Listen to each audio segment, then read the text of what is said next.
తెలివైన పిల్లలు పుట్టాలంటే ఏం చేయాలి? ఆరోగ్యవంతమైన పిల్లలు పుట్టాలంటే ఏం చేయాలి? మీరు ప్రెగ్నెంట్‌గా ఉన్నారా? లేదా ప్రెగ్నెన్సీ కోసం ప్లాన్ చేస్తున్నారా? ఈ మధ్య డెలివరీ అయ్యిందా? మీ పిల్లలకి సెమీ సాలిడ్ స్టార్ట్ చేయాలనుకుంటున్నారా? అయితే ఈ వీడియో మీకోసమే. మీ పిల్లలు తెలివిగా ఆరోగ్యవంతంగా ఉండాలంటే ఎలాంటి జాగ్రత్తలు తీసుకోవాలో డీటెయిల్ గా చూద్దాం. తెలుసుకోకుండా వీడియోని స్కిప్ చేయకండి, చివరి వరకు చూడండి. ఇంకా ఛానల్ ని సబ్స్క్రైబ్ చేసుకోకపోతే వెంటనే సబ్స్క్రైబ్ చేసుకోండి. మీకు మీ పిల్లలకి ఉపయోగపడే ఎన్నో హెల్త్ టిప్స్ ఉన్నాయి ఛానల్లో. మిస్ కాకూడదు అనుకుంటే వెంటనే సబ్స్క్రైబ్ చేసుకోండి. Hi, this is doctor Grace, pediatrician and neonatologist. ఈ వీడియోస్ మీకు హెల్ప్ఫుల్ అనిపిస్తే వెంటనే మీ ఫ్రెండ్స్ అండ్ ఫ్యామిలీస్ కి కూడా షేర్ చేసేయండి. నిజానికి ప్రెగ్నెన్సీ అప్పటి నుంచే కాదు, ప్రెగ్నెన్సీ ముందు నుంచే కూడా జాగ్రత్తలు తీసుకోవాలి. తల్లి మాత్రం జాగ్రత్తలు తీసుకుంటే సరిపోతుందా? లేదండి, తండ్రి కూడా కొన్ని జాగ్రత్తలు తీసుకోవాలి. అలాంటివన్నీ ఈ వీడియోలో చూద్దాం. కడుపులో ఉన్నప్పుడే పిల్లలతో మాట్లాడడం వలన వాళ్ళకి తెలివి పెరుగుతుందా? ఒక మోస్ట్ ఇంపార్టెంట్ థింగ్ ఇక్కడ గమనించాల్సింది ఏంటంటే, తల్లి కడుపులో బేబీ ఎదుగుతున్నప్పుడు బేబీకి మన ఎన్విరాన్మెంట్ గురించి తెలుస్తూ ఉంటుంది. ఇంతకుముందు నేను మన ఛానల్లో ఒక చిన్న షార్ట్ వీడియో చేశాను కడుపులో ఉన్న బిడ్డతో మాట్లాడడం గురించి. ఆ వీడియో అయితే చాలా లాక్స్లో వ్యూస్ వచ్చాయి. ఇదేంటంటే, కడుపులో ఉన్న బేబీతోనే మనము మాట్లాడచ్చు అనమాట. అంటే మన బేబీ కడుపులో ఉన్నప్పుడే కూడా ఎన్విరాన్మెంట్ అనేది బేబీ పర్సీవ్ చేస్తూ ఉంటుంది. ఫర్ ఎగ్జాంపుల్, మదర్ హ్యాపీగా ఉంటే బేబీకి హ్యాపీ రియాక్షన్స్, మదర్ డల్గా, దిగులుగా, డిప్రెషన్గా ఉంటే బేబీ కూడా సాడ్గా ఉండే స్కాన్స్లో కూడా అబ్జర్వ్ చేస్తున్నాము. బోత్ మదర్ అండ్ ఫాదర్ కూడా బేబీతో కమ్యూనికేట్ చేయాలి. డైలీ బేబీని మంచిగా మాట్లాడడం, మంచి మ్యూజిక్ వినిపించడం, కథలు చెప్పొచ్చు, ప్రేయర్, ఆధ్యాత్మికంగా మాట్లాడడం, హ్యాపీగా మాట్లాడడం, పలకరించడం ద్వారా బేబీకి ఒక కనెక్షన్ ఏర్పడుతుంది మదర్తో, ఫాదర్తో. ఎవరైనా చుట్టుపక్కల ఉన్న వాళ్ళు, గ్రాండ్ పేరెంట్స్ లాంటి వాళ్ళు కూడా మాట్లాడచ్చు.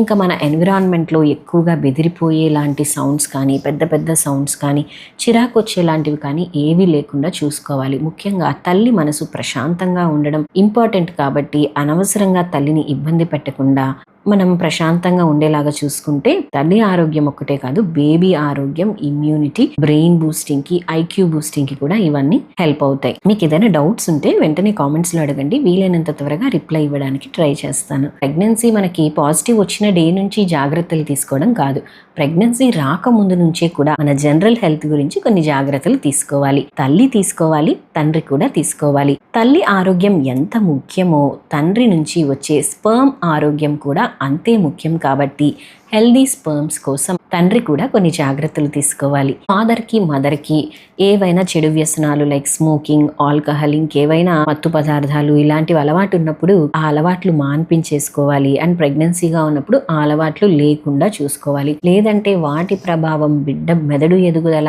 అవయవాల ఎదుగుదలలో చాలా ఉండే అవకాశం ఉంటుంది. ఈ ప్రెగ్నెన్సీ కన్నా ముందు చేసే అతిపెద్ద జాగ్రత్త ఏంటో తెలుసా? మనం ప్రెగ్నెన్సీ ప్లాన్ చేస్తున్న దానికంటే 3 months ముందర నుంచే ఫోలిక్ యాసిడ్ అనే టాబ్లెట్ ని తీసుకోవాలి.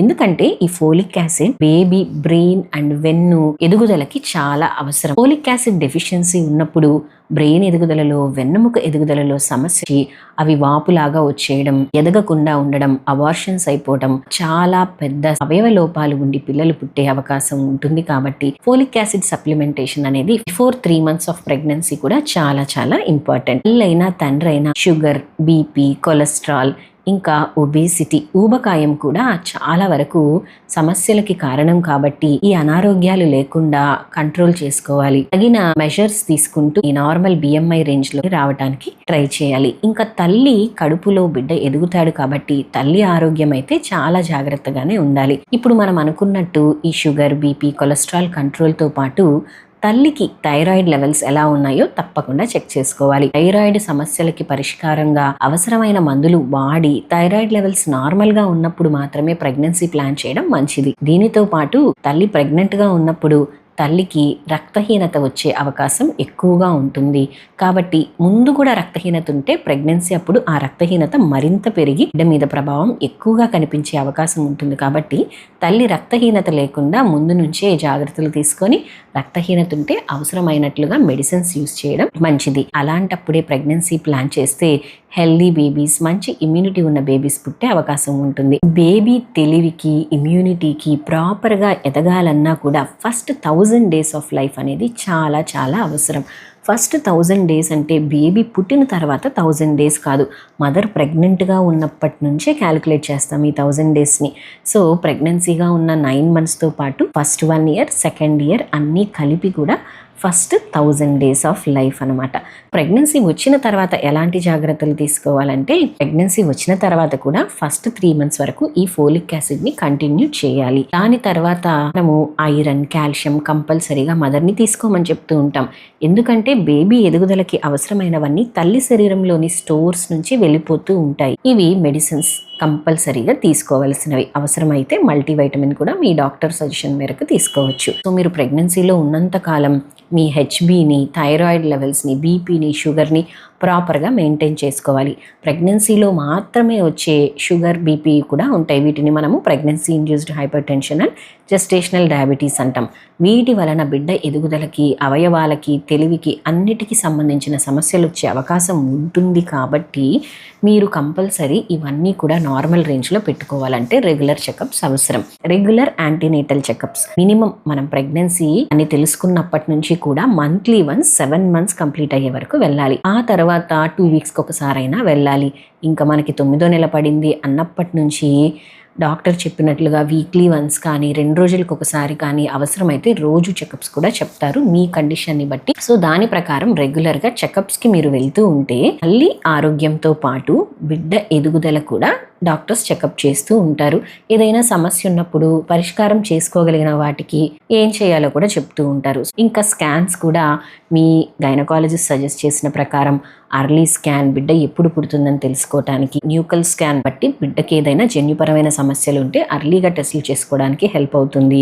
టీఫా స్కాన్ అంటాం, అంటే బిడ్డకి అవయవాలన్నీ ప్రాపర్గా ఉన్నాయా లేదా, ఏదైనా పెద్ద అవయవ లోపం ఉందా, ఇలాంటివి తెలుసుకోవడానికి హెల్ప్ అవుతుంది. ఇంకా మనకి వెళ్ళే కొద్దీ కూడా స్కాన్స్ అనేవి బేబీ గ్రోత్కి, ఉమ్మనీరు పరిస్థితి గురించి చెప్పడానికి కూడా హెల్ప్ అవుతాయి. కాబట్టి ఇవన్నీ మీ గైనకాలజిస్ట్ యొక్క పర్యవేక్షణలో ప్రాపర్గా లెవెల్స్ అన్ని మెయింటైన్ చేసుకుంటూ అవసరమైనప్పుడు ట్రీట్మెంట్ వాళ్ళు ఏది ఇస్తారో దాన్ని ప్రాపర్గా ఫాలో అవ్వాలి. కొన్ని అపోహలు ఉంటాయి ఫుడ్ గురించి కూడా, ఇవి తినకూడదు అవి తినకూడదు అని.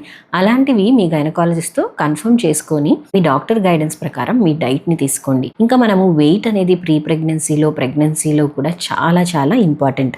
ఎప్పుడైనా కూడా నార్మల్ వెయిట్ రేంజ్లోనే మనం ఉండాలి. ఆహారం ఎక్కువ తీసుకోవటం వలన ప్రెగ్నెన్సీలో చాలా మంచి జరిగిపోతుంది అనేది ఒక పెద్ద అపోహ మాత్రమే. ఎక్కువ అంటే ఎంత ఎక్కువ తీసుకోవాలంటే, ఇన్ జనరల్ నార్మల్గా ఒక sedentary life style, minimal work చేసే వాళ్ళకి అరౌండ్ 2000 to 2500 క్యాలరీస్ సరిపోతాయి అనుకోండి.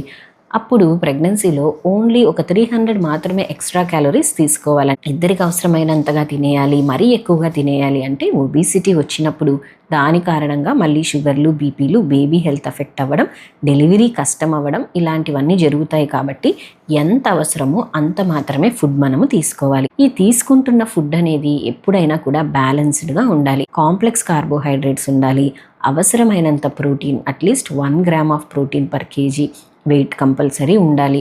ఫైబర్ ఉండాలి, దీంట్లో వైటమిన్స్, మినరల్స్ బాగా ఉండేలాగా ఫ్రెష్ ఫ్రూట్స్ అండ్ వెజిటబుల్స్, కలర్ఫుల్గా ఉన్న fruits and vegetables, dry fruits, nuts ఇలాంటివన్నీ కూడా తీసుకోవచ్చు. ప్రోటీన్ కోసం అయితే నాన్ వెజిటేరియన్స్ యాజ్ సచ్గా మనం ఎగ్, ఫిష్, చికెన్, మటన్ తీసుకోవచ్చు. వెజిటేరియన్స్ అయితే బాగా నానబెట్టిన పప్పులు. బేబీ బ్రెయిన్ డెవలప్మెంట్కి అవసరమైన హెల్దీ ఫ్యాట్స్, ఒమేగా 3 ఫ్యాట్స్ కోసం pure ghee, coconut, flax seeds, chia seeds కూడా లిమిటెడ్గా తీసుకోవచ్చు. సో బ్యాలెన్స్డ్ డైట్ అనేది ఇంపార్టెంట్. ఎక్సెసివ్ వెయిట్ గెయిన్ అనేది బేబీకి మంచిది కాదు, మదర్కి కూడా మంచిది కాదు. ఇంకొక ముఖ్యమైన విషయం ఏంటంటే డేంజర్ సైన్స్ అనేవి మదర్ గుర్తుపెట్టుకోవాలి. మదర్తో పాటు ఇంట్లో వాళ్ళందరూ కూడా తెలుసుకుంటే మంచిది. ఒకవేళ మదర్ ఆ కండిషన్లో ఉన్నప్పుడు వెంటనే హాస్పిటల్కి వెళ్ళడానికి ఉపయోగపడుతుంది. సో ఈ డేంజర్ సైన్స్ అనేవి ఏంటంటే ఇబ్బంది ఎక్కువగా ఉంది అని తెలిపేవన్నమాట.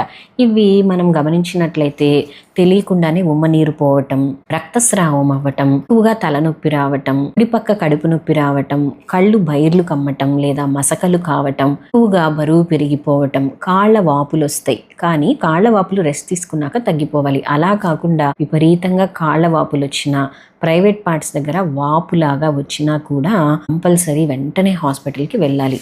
ఇంకొక ముఖ్యమైన విషయం గుర్తుపెట్టుకోవాల్సింది ఏంటంటే, ప్రెగ్నెన్సీలో ఏ టైంలో ఫీవర్ వచ్చినా కూడా మీరు చాలా జాగ్రత్తగా ఉండాలి. మీ గైనకాలజిస్ట్ కన్సల్టేషన్ కూడా కంపల్సరీ అవసరం. ఎందుకంటే అర్లీ స్టేజెస్లో ఫీవర్ వస్తే కొన్ని రకాల ఫీవర్స్ కారణంగా పిల్లలకి జన్యుపరమైన సమస్యలు అంటే అవయవ లోపాలు వచ్చే అవకాశం ఉంటుంది. ఈ ఫీవర్ అనేది ఇన్ఫెక్షన్ కారణంగా వస్తుంది కాబట్టి మదర్కి డెలివరీ ప్రాసెస్ అనేది స్టార్ట్ అయిపోయి ప్రీటర్మ్ లేబర్ అయిపోయే అవకాశం ఉంటుంది. సో మీరు ఫీవర్ వచ్చినప్పుడు జనరల్గా వెళ్ళిపోయి జనరల్ ట్రీట్మెంట్ తీసుకున్నారనుకోండి, బిడ్డ పరిస్థితి ఎలా ఉందో చెకప్ చేయనప్పుడు తెలియకుండా ఒక్కొక్కసారి ప్రెగ్నెన్సీ లాస్ అయిపోవడం, ప్రీటర్మ్ డెలివరీస్ జరిగిపోతాయి. మీ ఫీవర్ టైంలో మీ ఫిజిషియన్తో పాటు మీ గైనకాలజిస్ట్ కన్సల్టేషన్ కూడా అవుతే డెలివరీ ఏమైనా ప్రోగ్రెస్ స్టార్ట్ అయిందా, దీనిని ముందుకు వెళ్లకుండా మనం ఏమైనా చేయగలమా, లేదా అవయవాలు త్వరగా మెచ్యూర్ అవ్వడం కోసం ఇంజెక్షన్స్ ఉంటాయి, కొన్ని రకాల స్టిరాయిడ్స్ ఉంటాయి, అవన్నీ ఒక ప్రోటోకాల్స్ ఉంటాయి. వాటి ప్రకారం ఏమైనా ఇచ్చి బేబీ ఒకవేళ అర్లీగా పుట్టేసినా కూడా బేబీ యొక్క లంగ్స్ని వాటిని మనము ఎదుగుదలకి ఏమైనా సహాయపడగలమా, ఇలాంటివన్నీ చేసే అవకాశం ఉంటుంది. ప్రెగ్నెన్సీ టైంలో కంపల్సరీ వేయించుకోవాల్సిన టీడీ వ్యాక్సిన్ ని కూడా మిస్ కాకండి. ఫిజికల్ యాక్టివిటీ, మనసును ప్రశాంతంగా పెట్టుకోవడం కోసం యోగా, మెడిటేషన్ వంటివి కూడా చాలా అవసరం. బేబీ డెలివరీని ప్లాన్ చేసుకోవడం కూడా చాలా అవసరం అనమాట. ఎందుకంటే కడుపులో ఉన్నప్పుడు బేబీకి కొన్ని సమస్యలు బయటపడతాయి. కొన్నిసార్లు డెలివరీ ప్రాసెస్లో బేబీ కొన్ని ప్రాబ్లమ్స్ వస్తూ ఉంటాయి.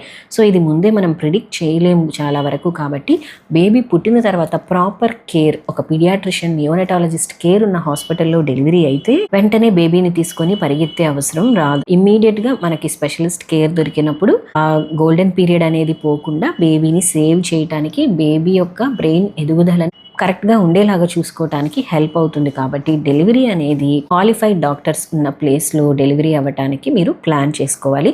డెలివరీ ప్లాన్ ముందు నుంచే చేసుకోవాలి, అప్పటికప్పుడు కాకుండా. మీరు ఎక్కడ డెలివరీ అవ్వాలనుకుంటున్నారో వాళ్ళతో ముందు నుంచి చెకప్స్ చేయించుకోవటం కానీ, అక్కడ పీడియాట్రిషియన్ ఉన్నారా, బేబీ పుట్టినప్పుడు పీడియాట్రిషియన్ వస్తారా, ఇలాంటివన్నీ కూడా మీరు తెలుసుకొని పెట్టుకోవాలి. అంత చిన్న బేబీని ట్రాన్స్పోర్ట్ చేసుకోవడం, బేబీకి పుట్టిన వెంటనే ఊపిరితిత్తుల సమస్యలు కానీ, ఏడవకుండా ఉన్నప్పుడు సమస్యలు, ఇలాంటివి ఏవైనా వస్తే కేర్ తీసుకోవడానికి కష్టమవుతుంది. అందుకే డెలివరీ అనేది ఎప్పుడు ఒక స్పెషలిస్ట్, పీడియాట్రిషియన్, నియోనటాలజిస్ట్ ఉన్న దగ్గర డెలివరీ అవ్వడానికి ట్రై చేయాలి. బేబీ బ్రెయిన్ ఎదుగుదలకి అన్నిటికంటే ముఖ్యమైనది ఏంటంటే, డెలివరీ తర్వాత బిడ్డ ఎదుగుతున్నప్పుడు తీసుకోవాల్సిన జాగ్రత్తల గురించి నెక్స్ట్ వీడియోలో మాట్లాడుకుందాం. ఇంకా సబ్స్క్రైబ్ చేసుకోకపోతే వెంటనే సబ్స్క్రైబ్ చేసుకుంటారు కదా. మీకు ఏదైనా డౌట్స్ ఉంటే కామెంట్స్లో అడగండి. తల్లికి పాలు సరిపోతున్నాయా లేదా ఎలా తెలుసుకోవాలి, పాలు పెరగాలంటే ఏం చేయాలి, బ్రెస్ట్ పంప్ యూస్ చేయొచ్చా, తల్లి ఎలాంటి పథ్యం చేయాలి, ఎలాంటి ఆహారం తీసుకోవాలి, ఎలాంటి ఆహారం తీసుకోకూడదు, వీటన్నిటి గురించి కూడా వీడియోస్ అన్నీ మన ఛానల్లో ఉన్నాయి.